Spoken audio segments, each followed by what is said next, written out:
তোমার বাবার গায়ে আঘাত করো না, তোমার বাবাকে একবার তুমি আঘাত করো না, কারণ আমি নবী এই দুনিয়াতে এসেছি কারো হত্যা করার জন্য নয়। কথা ঠিক কিনা? আমার নবী কাউকে হত্যা করার জন্য এসেছে? আসে নাই। আমার নবী বলে, ও আবু তালহা, আমি কোন পিতাকে সন্তানের দ্বারা হত্যা করার জন্য দুনিয়াতে আসি নাই। পিতার দ্বারা সন্তান হত্যা হবে এরকমের জন্য আমি দুনিয়াতে আসি নাই। আমি তোমার এমন পরীক্ষা নিয়েছি, তুমি যে তোমার পিতার চাইতে, তুমি তোমার জীবনের চাইতে আমি নবীকে বেশি ভালোবেসেছো, এটাতেই তুমি এই দুনিয়াতে আমার মহব্বত পেয়ে গেছো, আমার ভালোবাসা পেয়ে গেছো। তুমি 100-100 পাস করে দিলে। সুবহানাল্লাহ। আমার কথা কি বোঝা যাচ্ছে? সঙ্গে সঙ্গে আবু তালহা রাদিয়াল্লাহু তাআলা আনহু বাবার সঙ্গে বাড়িতে চলে গেছে। বাড়িতে যাওয়ার পরে কিছুদিন পর আবু তালহা এমন অসুস্থ হয়ে গেছে, অসুস্থতার কারণে আবু তালহাকে রাসূল আর দেখতে পায় না। হঠাৎ করিয়া আবু তালহার বাবার সঙ্গে রাসূলুল্লাহর দেখা হয়ে গেছে। ওগো আবু তালহার বাবা বাররা রাদিয়াল্লাহু তাআলা আনহু, তোমার সন্তান কোথায়? এরকম বলে কি বলে না? অনেকেই কিন্তু বলে, তোমার ছেলে কোথায়? যাকে বেশি মহব্বত করা যায় তাকে জিজ্ঞাসা করে, তোমার ছেলে কোথায়? অনেকদিন দেখি না। তো রাসূল বলতেছে, ও বাররা, তোমার ছেলে কোথায়? তোমার ছেলেকে তো আমি দেখি না, যে আমাকে এত ভালোবাসে, মহব্বত করে। তখন বাররা রাদিয়াল্লাহু তাআলা আনহু বলে, ওগো নবী, আমার সন্তান অসুস্থ হয়ে গেছে, এমন অসুস্থ হয়েছে সে বিছানা থেকে উঠতে পারতেছে না। আল্লাহর নবী সকল সাহাবীদেরকে নিয়ে আবু তালহার জন্য দোয়া করে, ওগো রব্বুল আলামিন, আপনি আবু তালহার সুস্থতা দান করে দেন, আপনি আবু তালহার সুস্থতা দান করে দেন। আর যদি সুস্থ না হয়, আবু তালহার এমন মরণ দিবেন যারা হাসতে হাসতে জান্নাত পর্যন্ত পৌঁছে যায়। সুবহানাল্লাহ, লিল্লাহি তাকবীর। তখন রাসূল দোয়া করতেছে। দোয়া করার পরে আবু তালহা একটু সুস্থ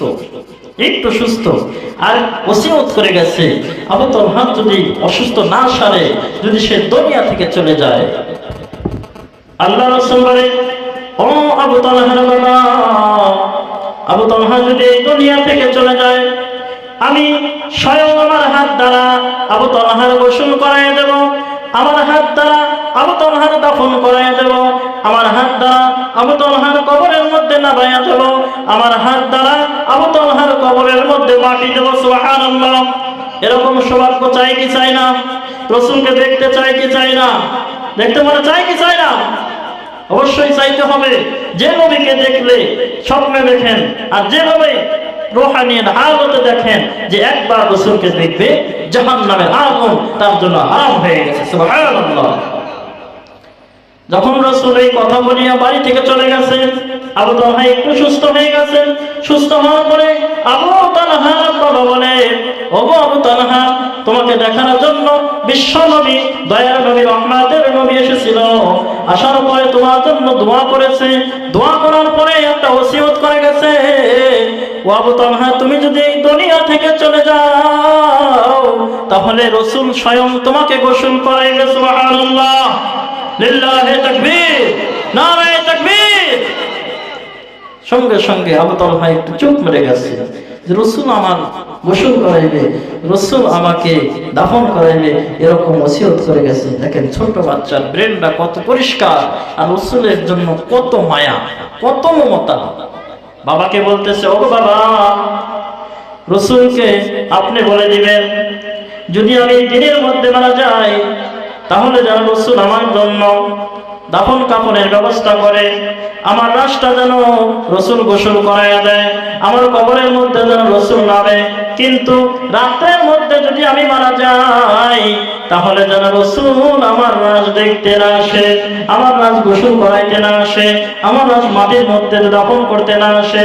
আবু তালহার পিতা বলে, ও গো আমার প্রাণের বেটা, কেন যে রাসূলের দাফন করানোর জন্য কত সাহাবী ওসিয়ত করে যায়, আর তুমি কেন নিষেধ করতেছো? আবু তালহা বলে, ওগো আব্বাজান, রাসূলের শত্রু সাইডে ঘোরাঘুরি করে, কথা ঠিক কিনা? মক্কাতে হাজার হাজার কাফের রাসূলের শত্রু ছিল, কথা ঠিক না? রসুলের গায়ে পাথর দিয়েছে, রসুলকে আঘাত করেছে। আমি বলতে চাই, এখনো এই দুনিয়ার মধ্যে যদি কোনো ব্যক্তি রসুলকে গালি দেয়, রসুলকে নিয়ে ব্যঙ্গ করে, আমি আপনি উম্মত হইয়া প্রতিবাদ করতে রাজি আছে কি নাই? একটু হাত তুলে দেখান, রাজি আছে কি নাই? অবশ্যই ইমানদার যদি হয়ে থাকি, কালেমা যদি পড়ে থাকি, আল্লাহ রসুলের মহব্বত করে, আমার আপনার ইমানই দায়িত্ব। যে ব্যক্তি রসুলকে গালি দিবে, ইমান দিয়ে হলেও রসুলের ইজ্জত বাঁচাইতে হবে কি হবে না? আবু তালহা বলে, ও আব্বাজান, রসুলকে রাত্রের মধ্যে আপনি আসতে দেবেন না। আমি যদি রাত্রে মারা যাই, আপনি রসুলকে বলবেন না, কারণ রসুলের চতুর সাইডে শত্রু ঘেরাও করে আছে। কোন জায়গা দিয়ে আমার দয়ার লেগে আসবে? আবু জেহেল মারার জন্য রেডি হয়ে আছে, আবু লাহাব মারার জন্য রেডি হয়ে আছে, রসুলকে মেরে ফেলে দিবে। আর দিনে যদি মারা যায়, তাহলে আপনি রসুলের দিয়ে আমাকে দাফন কাপড়ের ব্যবস্থা করবেন। সুবহানাল্লাহ। হঠাৎ করে শোনা গেল আবু তালহা মারা গিয়েছে। 2-4 দিন পরে রসুল শুনেছে, রসুল এত কষ্ট পেয়েছে, এত কষ্ট পেয়েছে, যা বলে প্রকাশ করা যাবে না। সঙ্গে সঙ্গে সকল সাহাবীদেরকে নিয়ে রাসূল সাল্লাল্লাহু আলাইহি ওয়াসাল্লাম আবু তালহার জন্য দোয়া করে। হাদিসের মধ্যে বর্ণিত এসেছে, সকল সাহাবী সাক্ষ্য দিয়েছে, আল্লাহ রাসূল এত দোয়া করেছে, 2টা হাত আসমানের দিকে তুলে দোয়া করেছে, ওগো মালিক, আবু তালহার জন্য আপনি রাজি হয়ে যান, আবু তালহাকে আপনি জান্নাতবাসী হিসেবে কবুল করেন।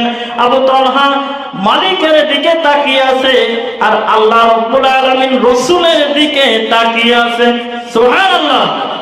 একটু জোরে বলেন না সুবহানাল্লাহ। রাসূলের দিকে তাকিয়ে আছে।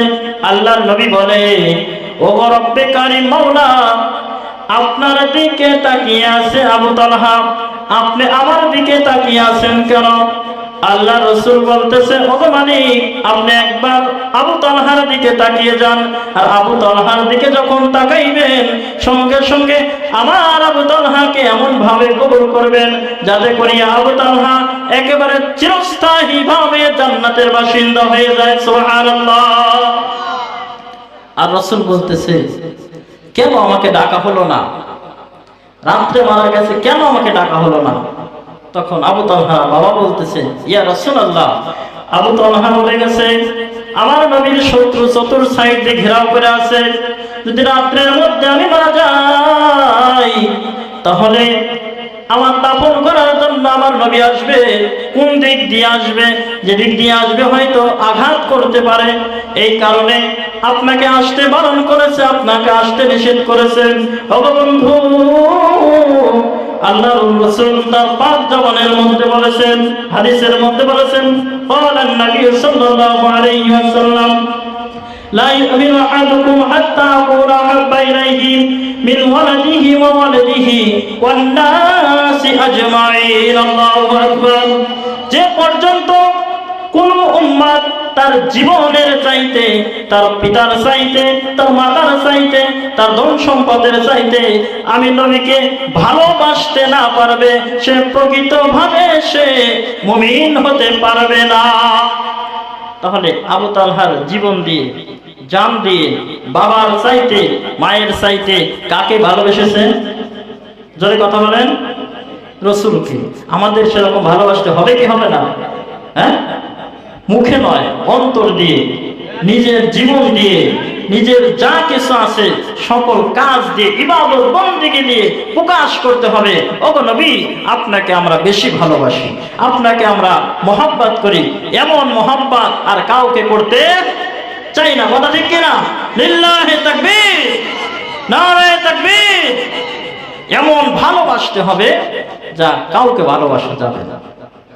এই জন্য বলতে চাই, ও বন্ধু, এই হায়াতের জিন্দেগিতে আপনি কোন পথে চলতেছেন, আপনি কোন পথে আপনার জীবনটা কাটাইয়া দিচ্ছেন?